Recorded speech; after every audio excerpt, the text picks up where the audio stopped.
Saan ka man naroroon, mahal ko. Mananatili kang buhay sa aking puso. Ramdam kita sa bawat sandali. Dahil buhay na buhay ka sa himig ng pag-ibig. Himig ng pag-ibig. I need your love, you brighten up my day. Isang himig na maging gabay sa mga taong wagas na nagmamahalan.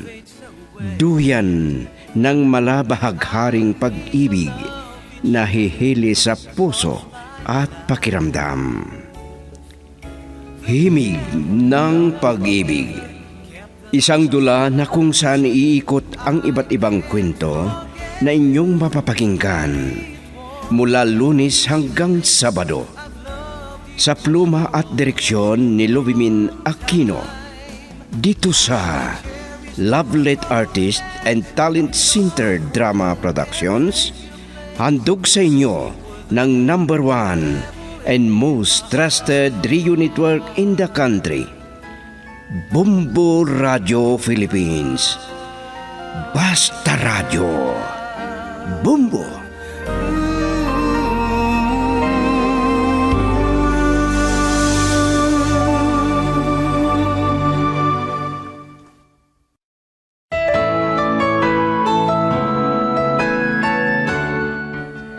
Mula sa Lovelet Artist and Talent Center Drama Productions, ihandog sa inyo ng #1 and most trusted radio network in the country, Bumbo Radio Philippines, ang huling yugto ng isang linggong kasaysayan na pinamagatang Pagkakamali at Pagsisisi.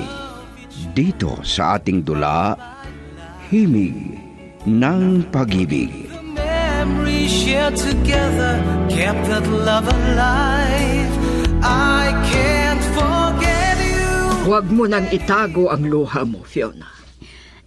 Sabi ko na nga ba, may problema ka. Magsisinungaling ka pa ba sa akin? Mami, patawarin niyo po ako kung hindi ko sinabi agad.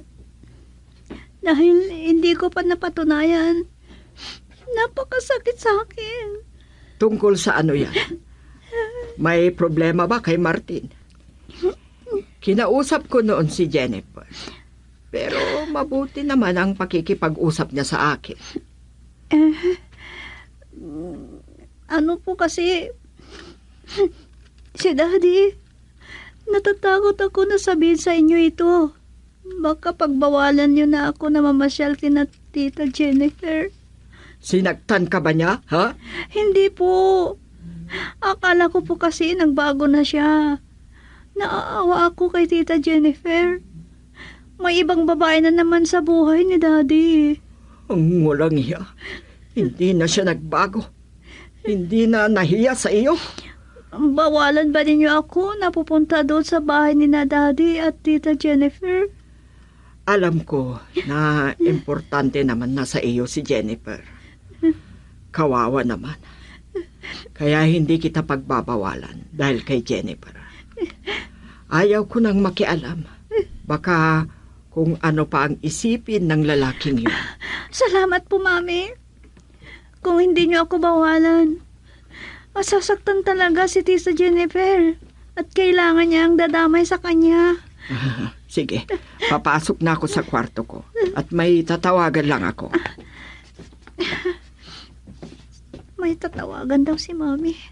Sino kaya? Hindi naman niya gusto na makialam. Wala na kaya siyang pagmamahal kay Daddy? May nahalata ako sa kanya. May malasakit siya kay Tita Jennifer.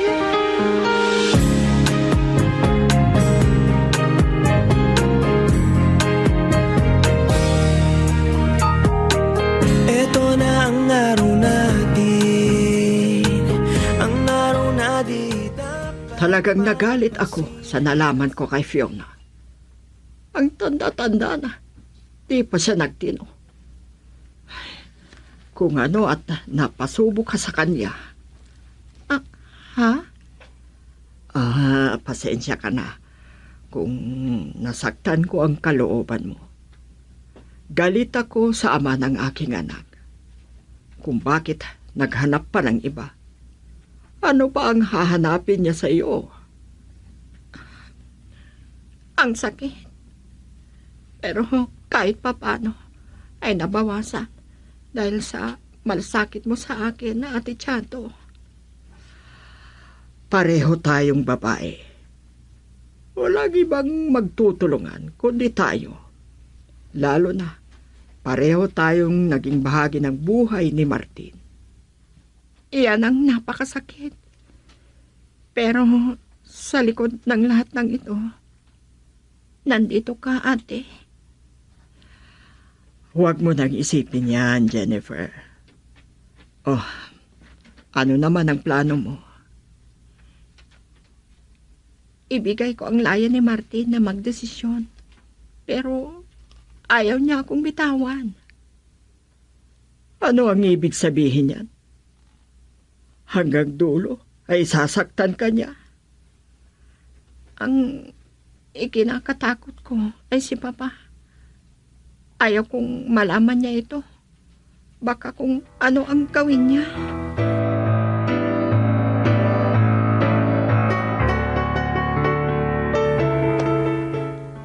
Madalas ang pagpasyal sa akin ni Jennifer nung mga nakaraang linggo.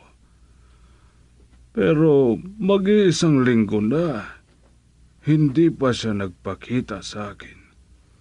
Wala naman akong alam na ginagawa. Dahil hindi naman pinayagan ni Martin na magtrabaho. May sakit kaya? Ay, iniiwasan ko ang pumunta sa bahay nila. Dahil hanggang ngayon, mabigat pa rin ang loob ko kay Martin.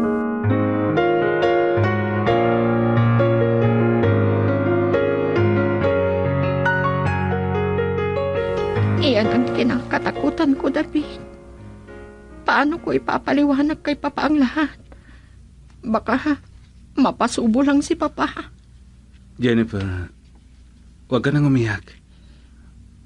Nasasaktan ako kapag nakikita kitang lumuluha. Ha? May kasintahan ako noon, pero ipinagpalit ako sa iba. Pero pinapaiyak lang siya. Ngayon mo lang naikwento sa akin yan. Mula noon, hindi pa ako nagmahal ng iba. Sabihin mo kung ano ang pwede kong gawin. At kahit ano, basta kaya kong gawin para makatulong lang sa'yo.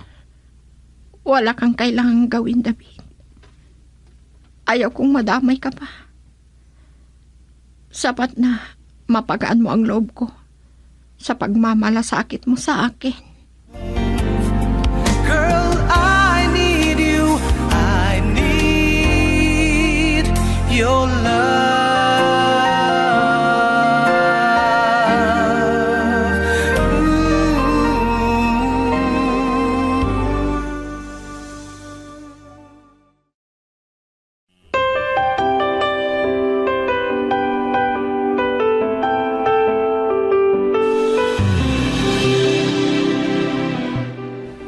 Ano ang sinabi mo? Ang walang iya. Nagtiwala ako sa kanya. Niluloko niya pala ako. Mag-ingat siya sa akin. Kung hindi ako makapagpigil, papatayin ko sila. Ha? Daddy, sinong patayan ninyo? Ha? Huwag kang makialam, Fiona. Wala kang alam dito. Huwag ninyong sabihin na wala akong alam. Nasa tamang pag-iisip na po ako at maintindihan ko ang lahat. Kung sina Kuya David at Tita Jennifer, ay hindi totoo ang hinala ninyo na niluluko nila kayo. Bakit? Bakit sila ang paniwalaan mo kisa sa ako na ama mo? Kayo ang ama ko, pero alam ko kung sino-sino ang may kasalanan. Nagmamalasakit ka sa kanila, ha? Nilalason nila ang isipan mo, Fiona. Nagsisinungaling sila para mabigyan ng katuwiran na ang relasyon nila. Silang totoong may kasalanan. Hindi, Daddy. Kayo ang malinaw na nagkasala. Dahil ako mismo, nasaksihan ko ang lahat.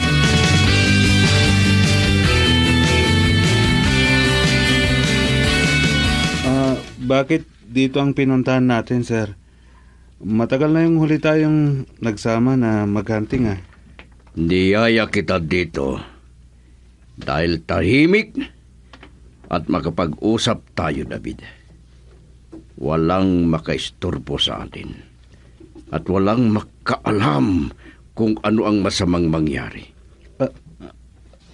Ano ang ibig niyong sabihin, sir? Nagtiwala ako sa'yo, pero ikaw pala ang sumisira at nanloko sa akin. Hindi totoo yan, sir. Hindi ko kayo niloko. Magsinungaling ka pa? Pinasama mo ako kay Jennifer para maagaw mo sa akin. Idinamay mo pa ang anak ko. Alam ko na pinangangarap mo ang maganda kong asawa.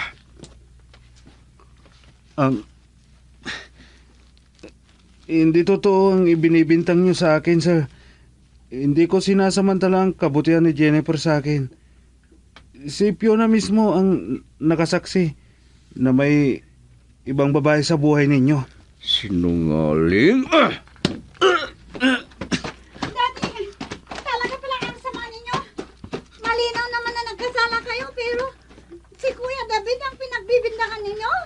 Yan pang lalaki ang pinagmamalasakitan mo? Sige po, Daddy, saktan niyo rin ako.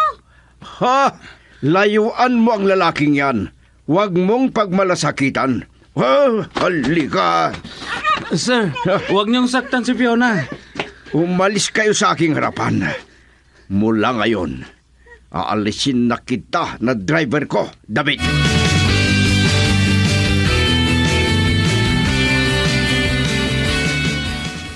Itigil mo na ang pag-iimpake ng mga damit mo. Hindi ka alis. At anong gusto mo, Martin? Lagi na lang masasaktan ako. Unti-unti akong namamatay sa ginagawa mo. Mas mabuti natapusin ko na ito para matapos na rin ang pagdurusa ko. Kung sinabi ko na hindi ka alis, hindi. Naintindihan mo? Bitiwan mo ako! Ito ba ang sinasabi mo na pagmamahal, Martin? Kaya mo pala akong saktan? Kung pinakinggan ko sana si Papa noon, hindi sana ako nagdurusa ng ganito. Ang dami pa bang sinasabi? Hindi mo may pagmamalaki ang matandang Roberto na yon. Dahil mas marami akong pera kisa sa kanya. Oo, alam ko na mayaman ka. Marami kang pera. At kahit ilang babae ang ipapalit mo sa iyong buhay. Pero hindi mo ako mababawalan na iwanan ka. Jennifer, pag-usapan nating mabuti ito. Wala nang dapat tayong pag-usapan pa. Tapos na ang lahat sa atin. Nagsawa na ako sa iyo. Itinulak mo ako. Minahal kitang tunay. Tinanggap ko ang pagkatao mo. Pero hindi ka pa rin nagbago. You are the star in my life. Don't fade. Don't fade. Bakit may pasa ang braso mo? Kahit ang mukha mo. Umiiyak ka. Mami, Si Martin ba ang dahilan nito? dahil kinampihan ko si Kuya David, idinamay ako ni Daddy na sinaktan. Ang murang iya. Hindi ko mapapalampas ito, Fiona. Mami, Dahil sa pagmamahal ko sa iyo. Kaya pinayagan kita na madama ang pagmamahal ng isang ama. Kahit mula nung sanggol ka pa. Nakaya ko at nabuhay ka na walang ama Galit ako kay Daddy, Mami. Hindi na siya naawa kay Tita Jennifer. Hindi ko ito mapapalampas. Kailangan na magtuos kami ng lalaking yon. Girl, I need you. I need your love.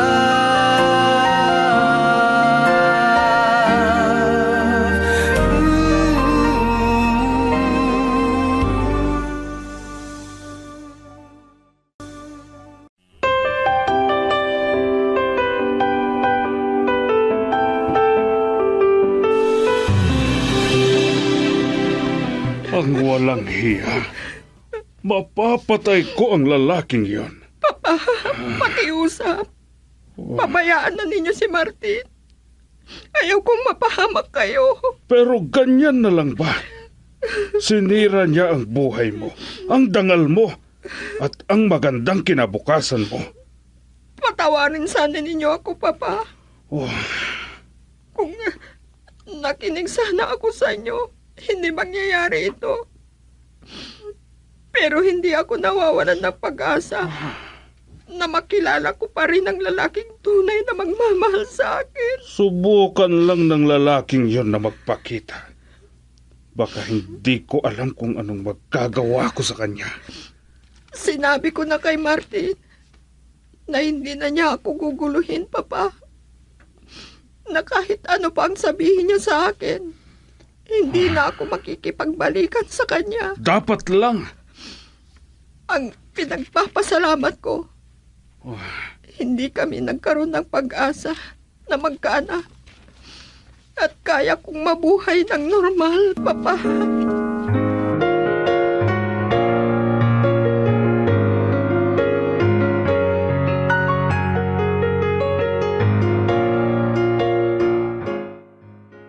Chato, hindi ba nagbago ang kagandahan mo? Bastos? Sinampal mo ako. Para sa anak ko na sinaktan mo. At para kay Jennifer. At lahat ng babaeng pinaiyak mo. Tumigil ka! Ayaw ko na sanang magpakita sa iyo, Martin. Pero dahil itinamay mo si Fiona na sinaktan, ay hindi ko mapapalampas.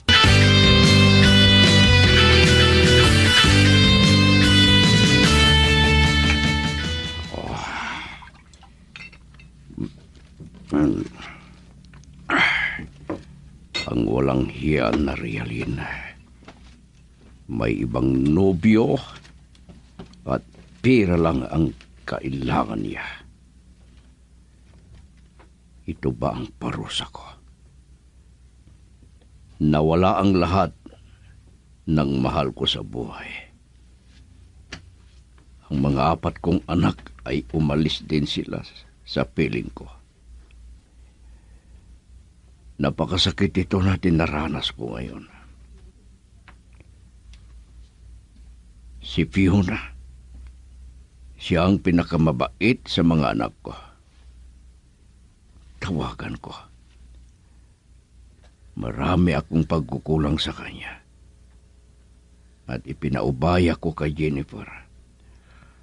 Sana sagutin niya ang tawag ko. Hello? Salamat at sinagot mo ang tawag ko, Fiona. Patawarin mo sana ako, anak. Namimiss na kita. Mabuti po't marunong kayong humingi ng patawad. Nawala na ang lahat ng mahal ko. Ikaw lang ang naiwan. Ikinalulungkot ko. Hindi ako pupunta dyan sa inyo. Lalo na, iniwan na kayo ni Tita Jennifer. Sige, Dad. Ituloy nyo na ang pag-inom. Hindi pa ako mapatawad ng anak ko. Ano ito na nagawa ko? Mapatawad ba kaya ninyo ang maraming kasalanan ko, Diyos ko?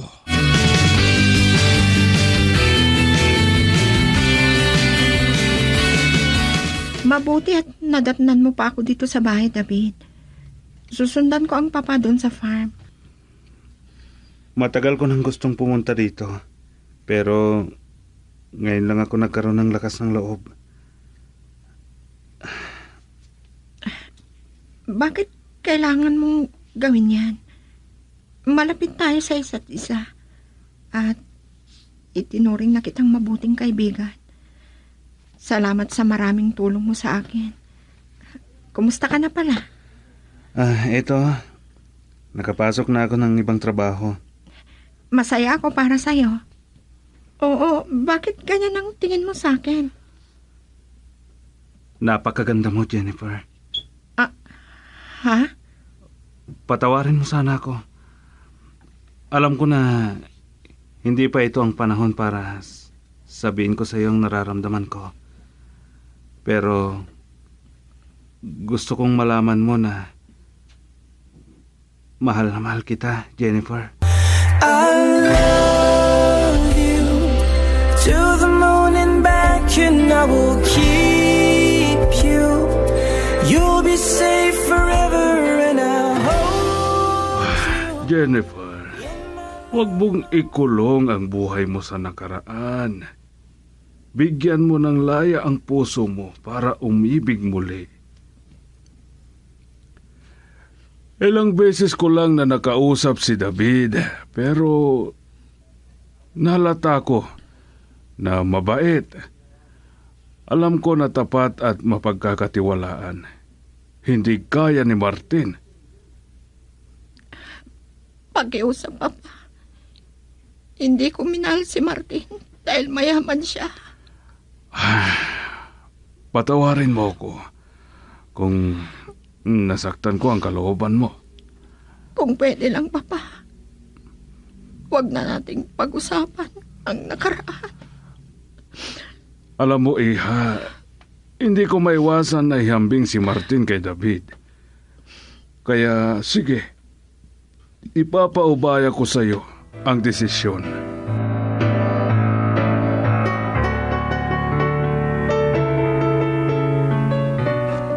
Ikaw? Bakit ka nandito? Hindi ba sinabi ko sa'yo na ayoko lang makita ang pagmumukha mo? Noon pa man, ay sinabi ko na huwag kang pupunta dito sa bahay. Chato, patawarin mo sana ako. Ano ang ibig mong sabihin? Namimiss ko rin kayo, Lolo Roberto. Ha? Tita Jennifer. Walang nagbago sa pakikisama ko sa inyo. At gusto ko po. Kanina pa sila nag-uusap ni Jennifer sa cellphone. Masyado na akong nagsisisi. Papasyal kami ni Mami dyan. Gusto ko na sulitin ang mga pagkukulang ko sa inyo. Pero hindi bali. Nawala na ang mga babae sa buhay ko. Ikinalulungkot ko. Hindi ako papayag sa gusto mong mangyari. Patatawarin kita para kay Jennifer. Papayagan kita na pasyalan mo ang anak ko. Pero hanggang dyan lang, Martin. Girl, I need you. I need your love.